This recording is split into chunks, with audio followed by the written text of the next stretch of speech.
I think that there's a lot of companies that are not even aware that there are grants available for them. Yeah, there's definitely opportunity. Grants for businesses are more often going to be about inventing or improving a product significantly, not simply tweaking of the product. Right. And the other thing to look at is solving problems.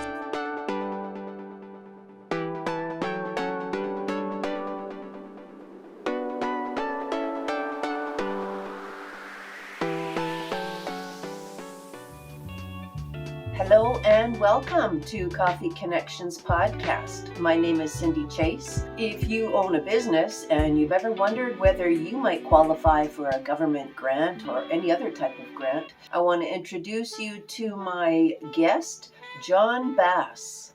You don't actually have to be an entrepreneur. You can be an artist. There's different criteria, so stay tuned for the whole video to see if John can help you get that grant that you've been wondering about.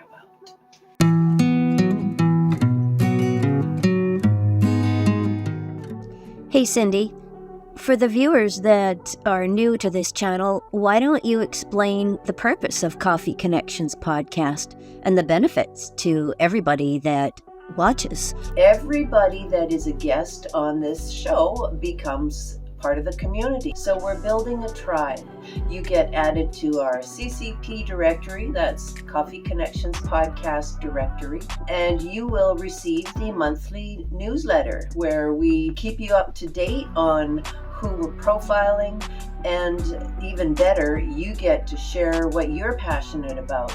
Have you written blogs before? Have you written social media posts where you talk about what it is that you're passionate about, or educate the viewers on why you do what you do and why your services are so important? Why not put it into a story or an article and send it to me? You can share with the rest of us why you do what you do.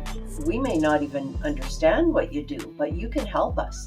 And then if we know why you do what you do, everywhere we go, we're going to see a need. Just like whenever anybody is pregnant, or say they're buying a car and they have a specific car in mind, pregnant ladies, or actually women that want to be pregnant, they might see pregnant women everywhere. Everywhere they look, there's a pregnant woman. Oh, there's one. Oh, there's one.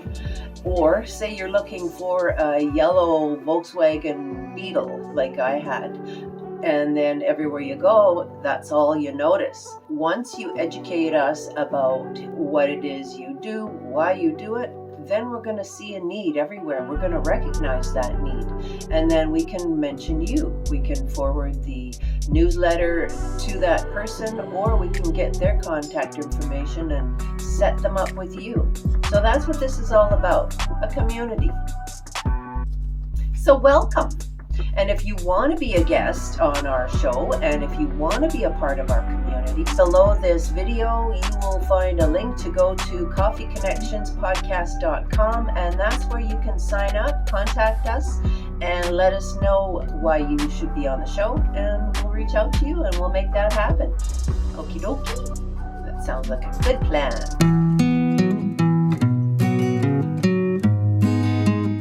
John Bass has a company called Remarkable Grants Management. So let me read a little bit about what John can do. He's collaborated to win Canada Council Arts funding for an Inuit client. He's a grant writer for Winnipeg, Manitoba, based on youth-focused nonprofit. He's collaborated on a LOI campaign and foundation research for a human trafficking nonprofit organization. He wrote 50 mental health moments, 300-word blog posts for Construction Union Safety Campaign. Wow. He's a member of a Grant Professionals Association and board members of the Canadian Chapter Continuing Education and Diversification. He's completed a Grow Class Growth Marketing Certificate. He's learning data management with LinkedIn Learning. That's how John and I met up again, actually. So let's talk about his successes. He's won over $500,000 in projects and grants winning funding for an Indigenous charitable organization. He won President's Fund funding for University of Alberta lecturer. He won a Vermont Arts Council funding collaborating with Vermont-based artists. And he's collaborated on U.S. federal proposals, American Rescue Plan Act, ARPA. So as you can see, John Bass has a lot of experience, but in this video today, you're going to learn a little bit more of the personal side of John. So I can't forget to give a shout out to Rahim. He's the owner of Rooster Cafe and Kitchen down on White Avenue. That's where we went. That's where John and I met. Actually, John knows Rahim. And so we went there and had our coffee and we did our video. They have live music in the evenings. I'm not sure what day. Rahim has a website for Rooster Cafe and Kitchen, and so I'll put that in the description below this video. It was wintry when we were there, but they've got patio furniture that you can enjoy in the nice weather and watch the traffic go by. Watch people walk by. I love watching people walk by. Thanks, Rahim. Maybe we'll get Rahim to sponsor us. What do you think?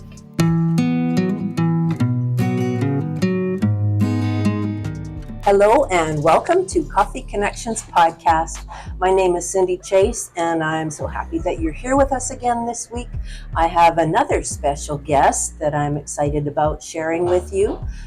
His name is John Bass and I'm going to let him tell you what he can do for you.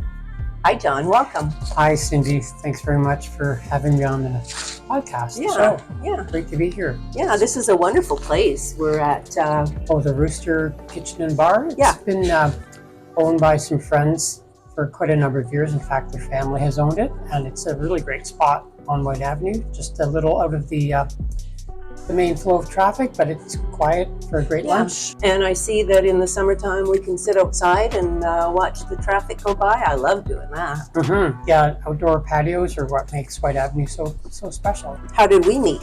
Remember that? Sure, we met through a meetup many years ago, and meetup was quite the thing for getting people from all over the place to get together with common interests. And our common interest was that we were a single social group with a Christian focus. That's right. And I think it's a really important thing, because I know even in my current life situation, still being single.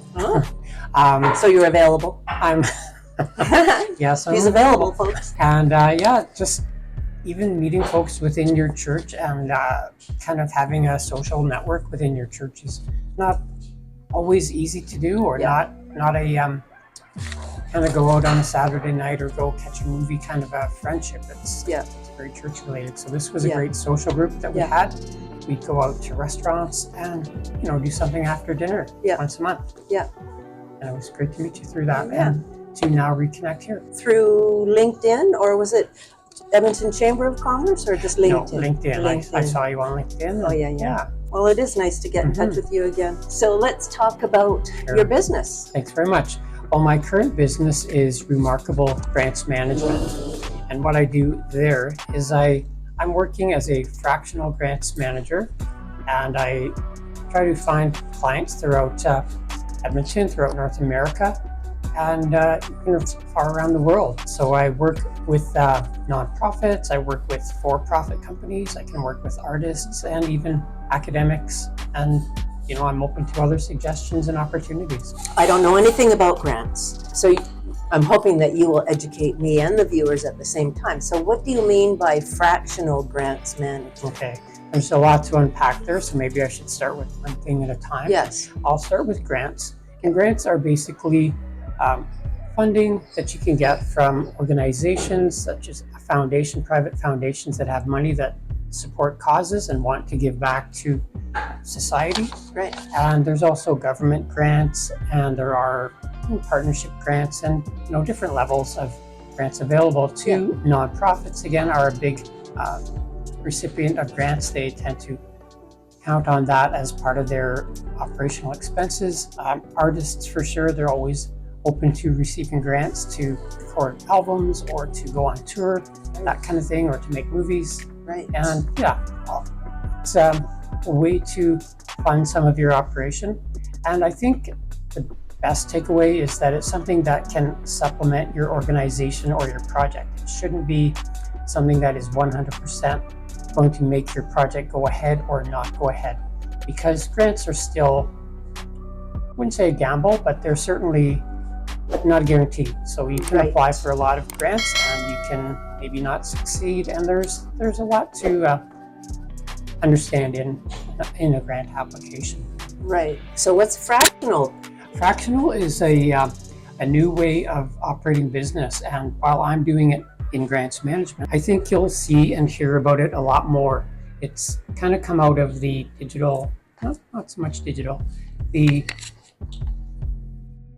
guess the gig economy. Some people might know what that means, but what it is you're working from home, especially through the working from home.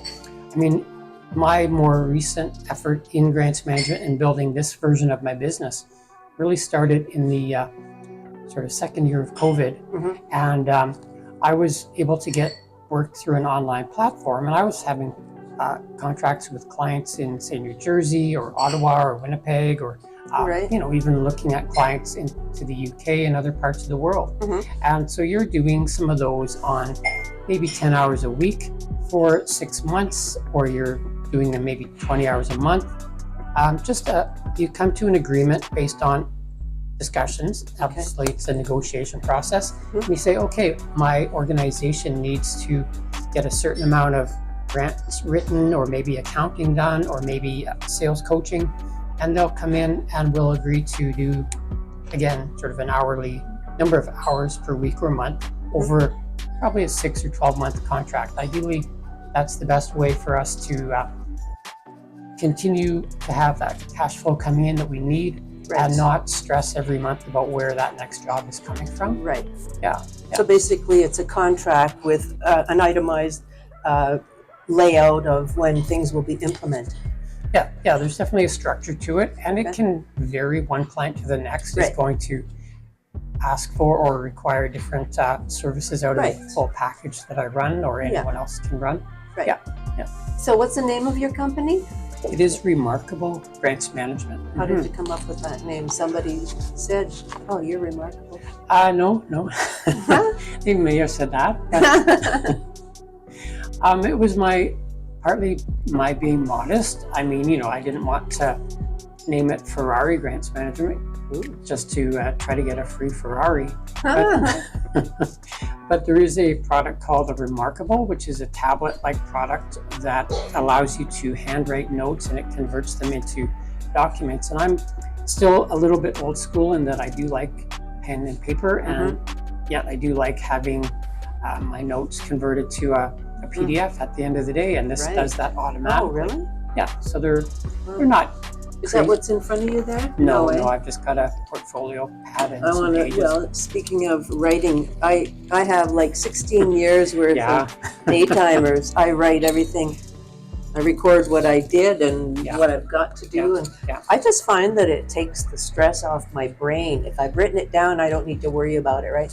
And nowadays I do actually also put it in my phone calendar to give me a reminder. But I like having a paper trail. Things like that can be really good because it does let you track it, but I couldn't sit here if we were in a business meeting, I couldn't be recording this fast enough typing. It's something that I have never had the dexterity for. Right. So scribbling notes that I can sift through the next day or whenever I need to refer back to it is just still my comfort level. Yeah. And when you're taking notes, it kind of lets the person that you're with know that you're paying attention, and you're valuing what they're saying. So, John, as I was driving to meet you here, I was wondering, I wonder how John got started in this type of work. Can you tell us how you first fell in love? You must be in love with grants.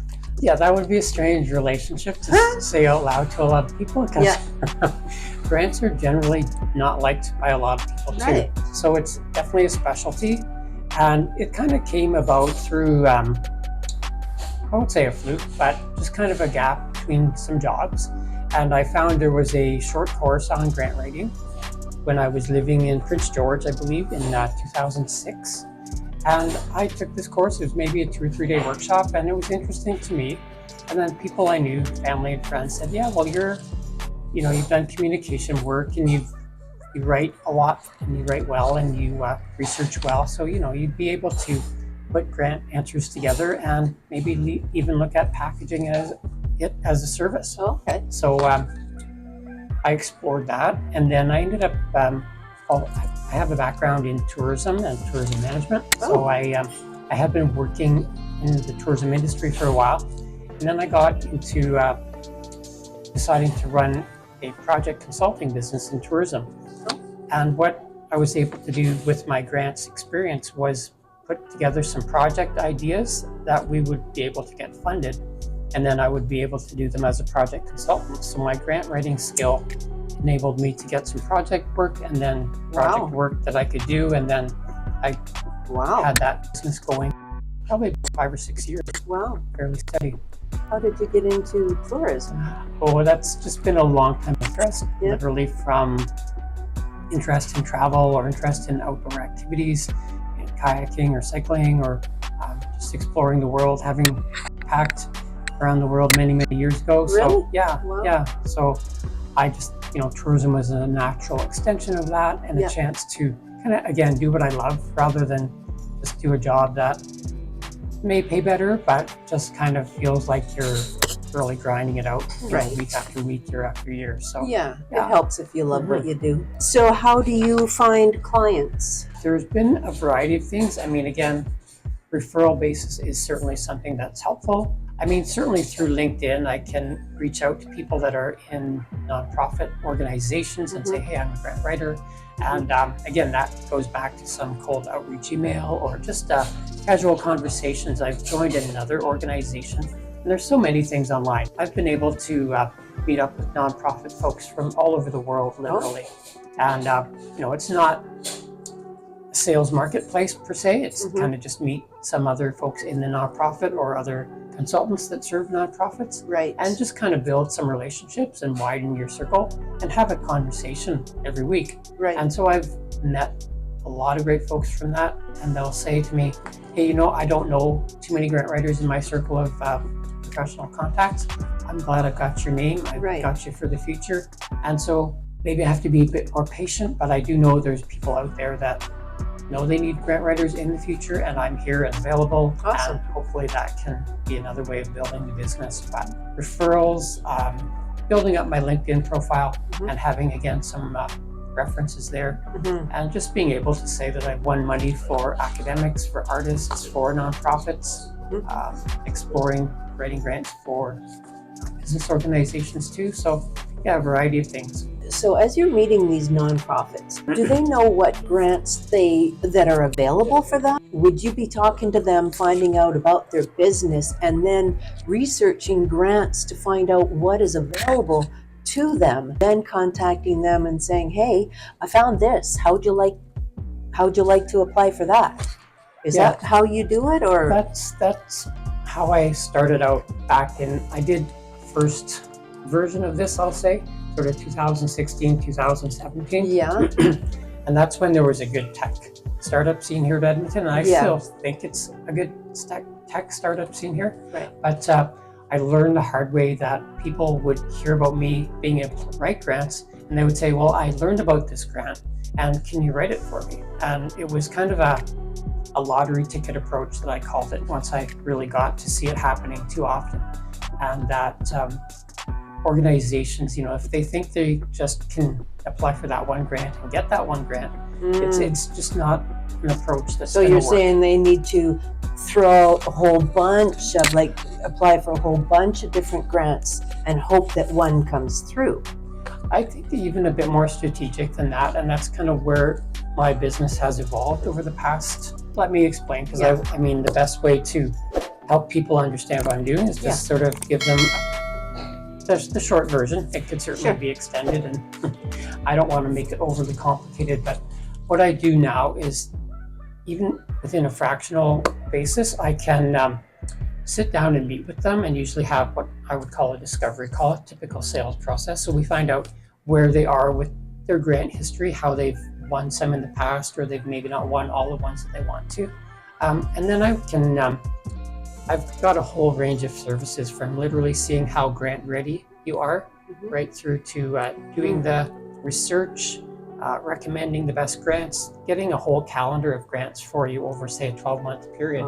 Because you don't want to just do the buckshot sort of, I can apply for 12 grants because I'm going to win 2 of them kind of approach, because that's not necessarily going to win the best grant for you or enough money for you. Right. So being more strategic like this, I can look at the whole picture.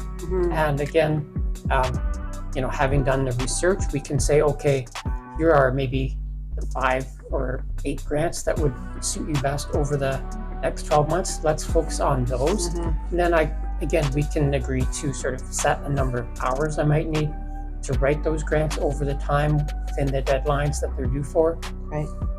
And then ideally, we're going to win a couple of them. We're going to have some reporting work to do, and they're going to have some project work to do with their staff. They're going to have some accounting work to do with their own staff. And final reporting as well. Right. So there's work to do after the grants have been won, and each one of those just takes time and is part of the whole contract. So you don't want to get anyone's hope up, but that they're going to win a particular grant. Right. Grants are often oversubscribed, and by that I mean there might be, say, $5 million being given out, but there may be applications for $6 million. So you know that everybody that applies isn't going to win. Right. And you do have to meet some fairly strict criteria. I was just going to say that. The criteria, again, isn't about you entirely. The foundation will have things that they want to give money towards. Maybe it's a brain injury foundation, maybe it's a pet rescue foundation, maybe it's a for-profit business that's creating an app or creating something about preventing car theft or curing diseases. And so all kinds of different grants can be written. And the foundations that are giving them out, those foundations may change their strategy or their giving pillars, as I call them, each year. They may shift a little. Maybe it was mental health for a number of years, and mental health's been, I don't think it's been fully covered, and there's still a great need for mental health grants and to support those kind of organizations, but maybe they've moved on to something a bit more immediate or just changed up. So you've got to be alert to that. Right. And that's why I keep doing the research, and we've got to tailor your story so that you're a good fit. Because again, it's going to be that competitive. Right. You have to stand out. Right. Exactly. There's one thing that I find I really have to stress with people that would be willing to hire me on a fractional basis, and I think this would be the same for any sort of fractional contractor, but you have to be onboarded. Think to even the hiring process for a full-time employee. I've heard that quoted as the job hiring process costing as much as 1.5 to 3 times the salary that you're going to pay that person. Oh, wow. So that's an expensive process. Yes. Now, it's not the same to hire a fractional person, but to have us come in and have a certain expectation, and I find it a lot, and I try to do my best to dispel it. We simply aren't going to know how you communicate, the tone of your wording, how it's going to be written up. So there's got to be a chance for us to learn and sort of have that first day on the job, first week on the job. And that's really essential that we get that. When you're only winning maybe 3 out of 10 grants that you're writing, it's possibly that you're just not getting all of the parts of the grant submitted properly. Think of it like baking a cake. If you forget baking powder or eggs or something, it's going to fall flat. That's right. It's too easy. And leave a bad taste in your mouth, right? If you even bothered to eat it. I know. I think that there's a lot of companies that are not even aware that there are grants available for them. Yeah, there's definitely opportunity.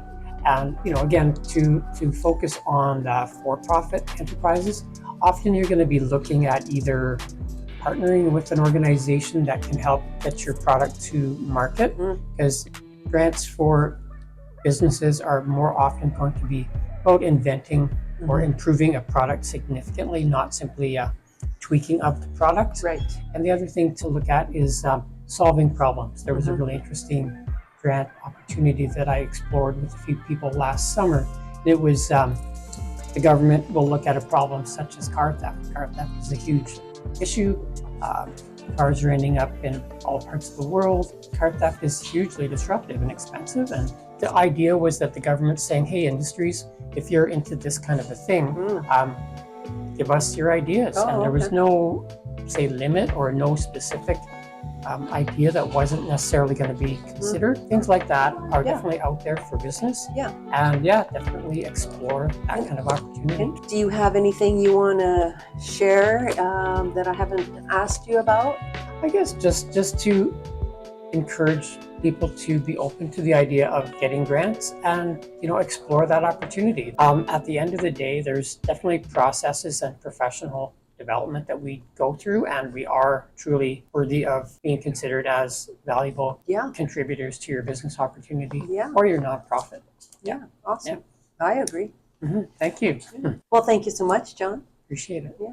Thank you, folks. I hope you learned a little bit about John and also getting some money from grants, and that there is a possibility. And reach out to John. I'll put his contact information in the description below this video, and you'll also be able to contact him through the directory that will be linked below. Thanks again, folks. Thanks, John. So I'm wondering, have you already subscribed to this channel because you like us, or because we're weird, or because you might know somebody that is a guest, or because you were a guest? Help us out. Can you help us out by subscribing? Click that button. That would be fabulous.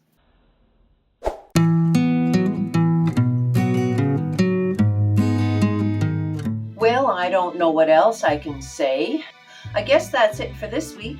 If you want to be a guest on our podcast, there's a website that you can contact us through. You can learn more. You know what? Don't wait till everything is perfect, because nobody is perfect. If I waited till everything was perfect before I started this podcast, it would never get started. In fact, I'm learning something new every time, and that's called growth. So let's have a chat. Let's sit down and have a coffee. Now, if you don't live in Edmonton, Alberta, Canada, where I do, we can sit down on Zoom, grab a coffee, and have a chat.